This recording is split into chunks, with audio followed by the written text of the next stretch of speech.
सभी दोस्तों को सलाम नमस्ते। कहानी डिपो में आपका स्वागत है। मैं हूँ नेहा राय। कहानी का नाम है गरीबों की बस्ती। कहानीकार है मार्कंडे। तो आइए शुरू करते हैं कहानी गरीबों की बस्ती। ये है कलकत्ते का बहु बाजार, जिसके एक ओर सरकारी अफसरों तथा महाजनों के विशाल भवन है और दूसरी ओर पीछे उसी अटपट सड़क के पास मिल मजदूरों तथा दूसरे प्रकार के श्रमजीवियों की बस्ती है। नन्हे नन्हे झोपड़ों तथा मकानों की बहुलता के कारण सारी बस्ती एक घर सी दिखाई पड़ती है। निसंदेह वो एक घर ही है जहां जीवन यथार्थ परिभाषा में चलता है। धर्म श्रम की छाया में विलीन है। चलना जानने वाला बच्चा भी गृह कार्यों में सहायक है। नूरी उसी बस्ती की एक कन्या है। वो नित्य संध्या समय अपनी एक छोटी बहन के साथ नन्हे से काठ के ठेले को ठेल ठेल कर मूंगफली बेचती है। आज से नहीं, 10 वर्षों से वह मधुर गानों से उस सड़क पर चलने वालों से परिचित है। वह भी जीवन की गतिविधि के साथ अनुभवों का जाल बुनती जा रही है। एक ओर विशाल अट्टालिकाएं उसकी ओर पीठ किए खड़ी हैं, तो दूसरी ओर वही बस्ती अपना दामन फैलाए उसे वर्षों से कह रही है, नूरी आ, तेरी मूंगफली के ग्राहक तो इस ओर बसे हैं। तो क्यों बेकार अपने मधुर संगीत को निर्जीव दीवारों के शुष्क उर पर लुटाती है। इस पर नूरी एक लंबी सांस लेकर कह उठी, चल मरियम, अपनी बस्ती की ओर चलें। वहां लड़के मूंगफली खरीदेंगे। और अपनी गाड़ी को टेढ़ी मेढ़ी गलियों की ओर घुमा कर चल देती। नूरी की तेज आवाज को सुनते ही मजदूरों के छोटे छोटे बच्चे नूरी आई कहकर उसे घेर लेते। थोड़े ही समय में वो अपनी झोली साफ कर पैसे को अपनी फटी पुरानी ओढ़नी के किनारों में बांधकर गाड़ी को खड़खड़ाती हुई घर की ओर चली जाती। नित्य जीवन की इतनी विषमता और कठोरता के बीच जीवन बिताने वाली नूरी का हृदय अनुभूतियों का घर बन गया था। उसे लगता था जैसे जीवन आवश्यकताओं से इतना जुड़ा हुआ है कि उसे अलग करना जीवन को निर्जीव बना देना है। इसी में गति है, इसी में प्रवाह है। वह सोचती, आज उसे एक सलवार और फ्रॉक की बहुत आवश्यकता है। यह कितना उपहासजनक सा ज्ञात हो रहा है कि ओढ़नी के तार तार अलग हो गए हैं। अम्मा तो इसे देखती है, पर वो बेचारी क्या करे, पैसे तो होंगे नहीं। अभी सोच ही रही थी कि माँ ने बाहर से पुकारा, नूरी जा बेटा, मूंगफली बेचा, समय हो गया है। और वो चौंक पड़ी। माँ कहती गई, तेरे कपड़े फट गए हैं, मैं आज गुदड़ी बाजार जाऊंगी, यदि मिल गया तो लेती आऊंगी, कुछ अधिक बेच लिया करो बेटी। नूरी और मरियम अपने कंठ स्वरों को मिलाती हुई गा गाकर उस काठ के ठेले को खड़खड़ाती फिर उसी राह पर चल पड़ी। आज नूरी अधिक उत्साहित थी, क्योंकि यदि वह अधिक बेचेगी तो उसे सलवार मिल जाएगा। वह फिर उसी पुरानी सड़क पर अपने ठेले को बढ़ाती चली जा रही थी। गाते गाते जब थक जाती थी तो कहीं कहीं रुककर आने वाले आदमियों को भी देख लिया करती थी। कमल ने अपने भवन के ऊपरी भाग से इस कलकंठ को सुना और सोचने लगा, ये कौन है जो इतने मीठे शब्दों में गा रही है। ऊपर से नीचे झांका तो एक युवती को एक छोटी सी लड़की के साथ सिर खोले देखा। उसके बाल सन्यासियों के बालों की तरह उलझे हुए थे। कमल को 6 वर्ष पहले की बात याद आ गई। उस याद में उसने बालिका नूरी को देखा, जिसमें एक समय की चंचलता थी। वह दौड़ कर आती, बाबूजी ये मूंगफली है कहकर वो फिर लौटने की चेष्टा करती, और तब मैं कह उठता, पैसे तो लेती जा। हाँ, केवल मैंने एक बार उससे यह अवश्य कह दिया था, नूरी तुम क्यों बेचती रहती हो। कितनी सरल थी वो, कितना भोलापन था उसमें। और फिर तीक्ष्ण स्वरों के गाने ने उसके विचारों को मग्न कर दिया। कमल धीरे धीरे नीचे उतरा तो देखते ही उसके मुख से निकल पड़ा, नूरी। पर सहसा वो रुक गया। शायद कोई दूसरी लड़की ना हो, पर नूरी ने देखकर पहचान लिया और लजाकर नीचे देखने लगी। कमल भी समझ गया कि वो नूरी है। पर समय ने इस पर कितना रंग पोत दिया है। वह मौन खड़ा देख रहा था। कितना बिखरा सौंदर्य है कि यदि इसे इकट्ठा कर लिया जाए तो देव कन्याएं भी परास्त हो जाएं। गौर वर्णीय स्वस्थ शरीर इन फटे चितड़ों से उन्मुक्त होकर झांक रहा है। नेत्रों में कितना माधुर्य है, कितनी शीतलता है। पर इस काठ की गाड़ी तथा इन फटे चितड़ों में सब कुछ प्रच्छन्न है। बस ऐसा ये सब सोच गया और फिर एक बार उसने पुकारा, नूरी। जी बाबूजी। नूरी ने नीचे ही सिर किए कह दिया। कमल ने उसकी ओर निर्भीकता से देखते हुए कहा, तू कहाँ रहती है? मैं तो यहीं रहती हूँ। आप भी बहुत दिनों बाद दिखाई दे रहे हैं। कहकर नूरी ने सिर ऊपर किया तो देखा कमल उसकी ओर देख रहा था और फिर वह सहम कर नीचे देखने लगी। कमल जैसे इस सुप्त सौंदर्य को परख गया हो। उसका हृदय परबस हो गया। उसने कहा, मैं तो 6 वर्षों से अपने मामा के यहाँ बंबई में रह रहा हूँ। उनके देहावसान के बाद सारा कारोबार मेरे ही सिर पर तो आ पड़ा है। नूरी कुछ न बोली। थोड़ी सी मूंगफली निकालकर मरियम के हाथों भिजवाते हुए खड़खड़ अपनी गाड़ी को ठेल कर वो चल पड़ी। कमल दोनों हाथों से मूंगफली लेता हुआ आज जैसे किसी के प्रेम पाश में बनता जा रहा था। उसने पैसे निकालकर देते हुए कहा, ले जा, दौड़, देख नूरी गाड़ी ठेलती जा रही है। और वह वहीं खड़ा देखता रहा कि यह भी जीवन का एक रास्ता है जिसे नूरी इस प्रकार काट रही है। संसार का क्या विधान है? वह उलझ गया सोचने में। यह नूरी फिर जब तक बस्ती में नहीं चली गई उसने अपने गीतों को नहीं गाया। दिन बीतते गए। नूरी अपने कार्यक्रम को करती गई, पर अब वह स्वतंत्रता पूर्वक गा गा कर नहीं बेचती थी। उसे लगता था जैसे कोई मेरे गीतों को सुनने के लिए छुपा बैठा है। उसका संयम दिन पर दिन बढ़ता गया और वह नित्य प्रति अपने में खोती गई। कमल भी अपनी उसी कोठरी में बैठा बैठा मूंगफली पा जाता, पर देर होते देख उसका हृदय विकल हो उठता। उसे रात पहाड़ सी लगती थी। इधर नूरी अपने परबस हृदय की ठोकरों से विचलित हो उठती थी, जैसे उससे कोई कहता था, ये बड़े बड़े प्रसाद तेरे लिए नहीं नूरी, ये तो रंगीन तितलियों के लिए हैं।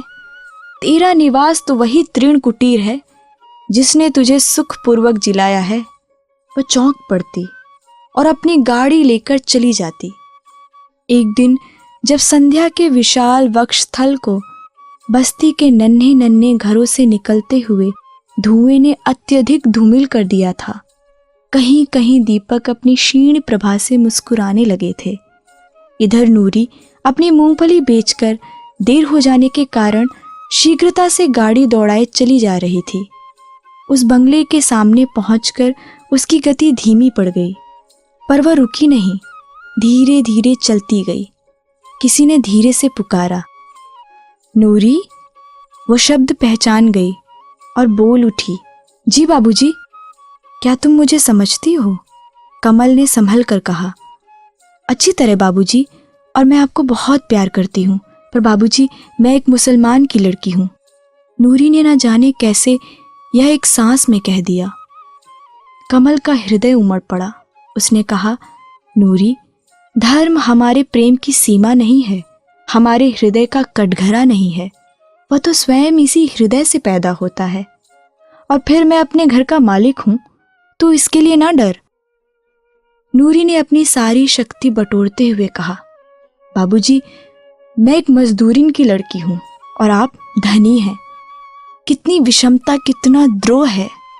बाबूजी आप लोग सौंदर्य के उपासक हैं और सौंदर्य सदा सत्य नहीं, वह तो समय के साथ घटता बढ़ता रहता है।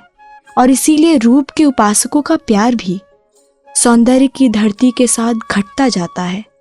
देखिए बाबूजी, वो काले काले भौरे फूलों से केवल पराग के लिए प्यार करते हैं और उसके प्राप्त होते ही उसका साथ छोड़कर उड़ जाते हैं।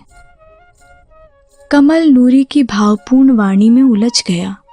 उसे लग रहा था जैसे नूरी अनुपम सौंदर्य के साथ साथ अपार अनुभूतियों से परिपूर्ण है। वह कुछ कहने ही जा रहा था कि नूरी ने कहा, देर हो रही है, मैं जा रही हूँ बाबूजी।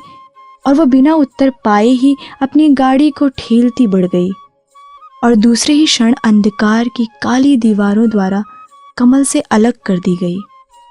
कमल खड़ा खड़ा अंतरिक्ष से आते हुए खड़ खड़ शब्द को सुनता रहा और सोचता रहा, नूरी कितनी दृढ़ है, कितनी विचारशील है।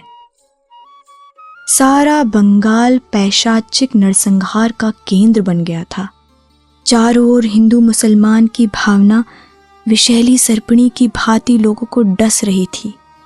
मासूम बच्चे माताओं के आगे ही जला डाले जाते थे, माताओं के स्तन काट लिए जाते थे, कन्याओं के साथ बलात्कार किया जाता था।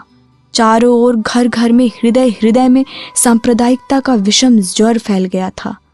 पर यह बस्ती अब भी अपनी आंतरिक प्रदेश में वैसी ही थी। यद्यपि बाह्य रूप में भीषण समाचारों द्वारा अंतर अवश्य था। लोगों ने आना जाना बंद कर दिया था। नूरी भी बंदी की भांति अपने तृण कुटीर में पड़ी सोचा करती थी, यही है संपत्ति वालों का खिलवाड़, जो हमारी पवित्र बंगभूमि को नीच सांप्रदायिकता की प्रचंड अग्नि में झोंक रहा है। वह अपने को भूल सी जाती और कह उठती, कमल, तुम भी तो धनिक हो, क्या तुम भी ऐसा करते होगे?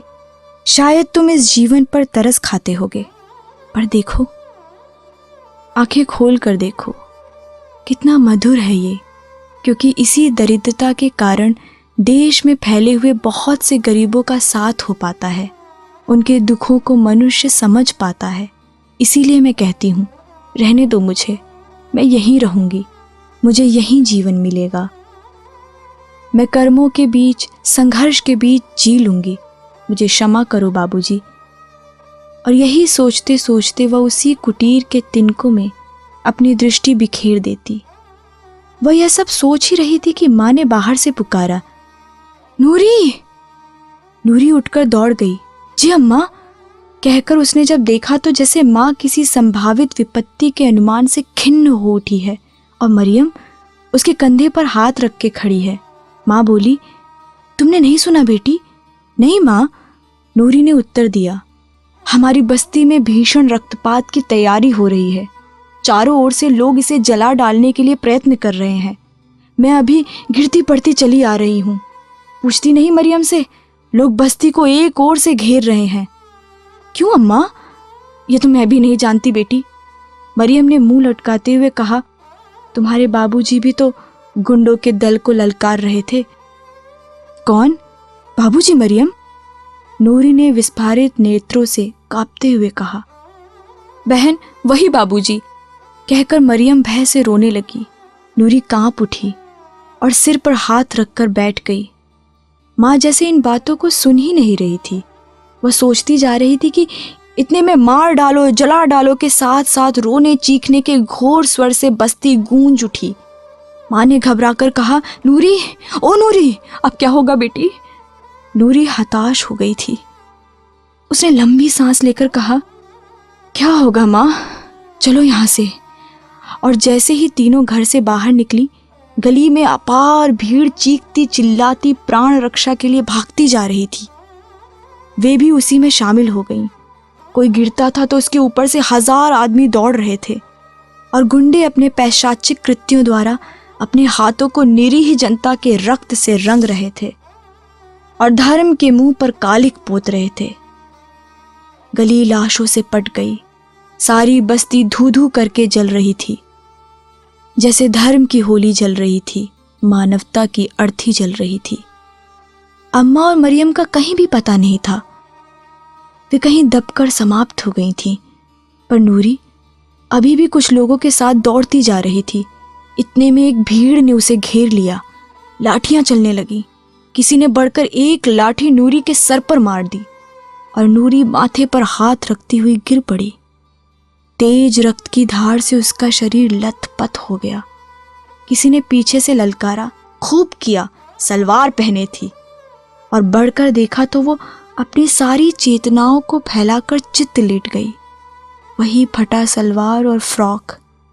कमल पहचान गया और उसके सिर को अपनी गोद में लेकर बैठ गया। नूरी, ओ नूरी, वो व्यथित होकर कह उठा। मुझे क्षमा कर दो नूरी, आंखें खोलो। पर नूरी बेहोश ही रही। बहुत से लोग इस नए नाटक को देखने के लिए एकत्रित हो गए थे। नूरी ने एकाएक नेत्र खोले। अपने को इस दशा में देखकर वो चौंक उठी। ऊपर देखा तो बाबूजी उसके सिर को गोद में लिए आंसू बहा रहे हैं। आज उसके हृदय से सहानुभूति का पंछी पर फैलाकर उड़ चुका था। वो जैसे कमल की गोद से अपना सिर खींच लेना चाहती थी। कमल ने कहा, नूरी, मेरी नूरी, मुझे कुछ नहीं बाबूजी, वो धर्म की परिभाषा याद करिए। चले जाइए, मुझे मरने दीजिए, इसमें बाधक ना बनिए, कहकर नूरी ने अपने नेत्र बंद कर दिए। कमल पश्चाताप की अग्नि में जल रहा था। उसने कहा, नूरी, तू क्या कह रही है? ठीक कह रही हूं। देखिए, वो गरीबों की बस्ती, वो निरीहों की बस्ती जल रही है, निरपराध अकारण। मेरी खिल्ली ना उड़ाइए बाबूजी, देखिए, नूरी तो उसी बस्ती में तड़फड़ा रही है, उस बस्ती में मर रही है। यह तो मोह है, आसक्ति है। वो बड़बड़ाती गई, क्षमा करो बाबूजी, इसे ना जलाओ। यहाँ धर्म का वही रूप है जो आपने एक दिन कहा था। देखो, तुम्हारी नूरी तुमसे प्रार्थना कर रही है। ये गरीबों की बस्ती आबाद होते हुए भी बर्बाद है, इसे ना उजाड़ो। और वो अवसन्न हो गई, मूक हो गई। कमल ने देखा, नूरी अब उसकी नूरी नहीं रह गई है। वो गरीबों की बस्ती में उन्मत्त सा, पागल सा बकता हुआ उसी जलती विभीषिका की ओर दौड़ पड़ा। कुछ दिनों बाद सुना गया कि वही गरीबों की बस्ती के उजाड़ खंडरों में एक पागल नवयुवक घूम घूम कर कुछ ढूंढता रहता है। नूरी नूरी पुकार कर अपनी प्रतिध्वनि को पकड़ने के लिए दौड़ा करता है। ये थी कहानी गरीबों की बस्ती। आपको कहानी कैसी लगी हमें ज़रूर बताएं, क्योंकि आपकी प्रतिक्रिया हमारे लिए बहुमूल्य है।